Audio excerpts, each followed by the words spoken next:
আইন অমান্য করে লালমনিরহাটের দহগ্রাম সীমান্তের শূন্যরেখায় বিএসএফের বেড়া নির্মাণের চেষ্টায় নতুন করে উত্তেজনা তৈরি হয়েছে।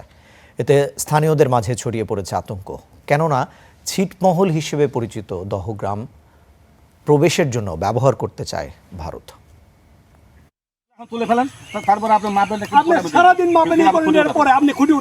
লালমনিরহাটের পাটগ্রামের দহগ্রাম সীমান্তের শূন্যরেখায় খুঁটি দিয়ে বেড়া নির্মাণের চেষ্টা করে ভারতীয় সীমান্তরক্ষী বাহিনী বিএসএফ।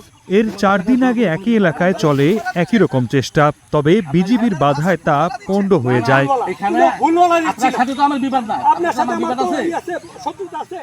স্থানীয়রা বলছেন, দেশের জমিতেও কাজ করতে গেলে মাঝে মাঝে বাধা দেয় বিএসএফ। তাই নতুন বেড়া নির্মাণের চেষ্টায় বাড়ছে উদ্বেগ, আতঙ্কে দিন কাটছে সীমান্তের বাসিন্দাদের। আমার বিজিবি ছাড়া তো সীমান্ত কিল্লা গাড়েছে, বিজিবি ফোন দিছে, তারপর বিজিবি আসি এখানে এই যে নাকি গেল গ্যামজাম ছাড়া আঁকড়ে। আমাদের সীমান্তবর্তী যেগুলো আবাদ করতেছে, যে ভুট্টা কাটছি, সেটা ধান কাটছি, এই ধানগুলো আনতে গিয়েও কিন্তু আমাদের একটা আতঙ্ক, একটা ভয় লাগতেছে। তার কারণ ওরা দেখার সাথে ওরা চাপিয়ে আসিয়া বন্ধুত্বভাবে খাতির করিয়া ফায়ার করে ফেলে দেয়।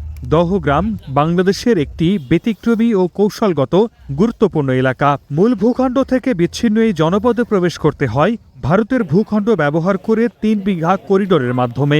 ভারত বাংলাদেশ সীমান্তের অধিকাংশ এলাকায় কাঁটাতারের বেড়া থাকলেও দহগ্রাম দীর্ঘদিন উন্মুক্ত ছিল। তবে গত কয়েক বছরে দুই দেশের সম্পর্কের টানাপোড়েনে প্রভাব পড়েছে এই সীমান্তটিতেও। আতঙ্কের সিস্টেমে আছে, কখন বেশি বেশি হয়তো গুলি ফায়ারিং করতে পারে, বিশ্বাস একটা ঢুকতেছে। হ্যাঁ, এটা আগে ছিল না। এই সরকার সরকার থেকে এই সরকার থেকে খুব চাপ সৃষ্টি আছে। করিডোরের আমরা কিছু আগে আমাদের ট্রাক আসতো, আমরা মালামাল যাতায়াত করতো। ইদানিং আমাদের মালামাল ওখানে ট্রাক আসতে দিচ্ছে না। বিশেষজ্ঞরা বলছেন, শূন্যরেখায় ভারতের কাঁটাতারের বেড়া নির্মাণের চেষ্টা আন্তর্জাতিক আইনের পরিপন্থী। কাঁটাতারের বেড়া নির্মাণ বিষয়টা কিন্তু কেন্দ্রীয় সরকারের বিষয়।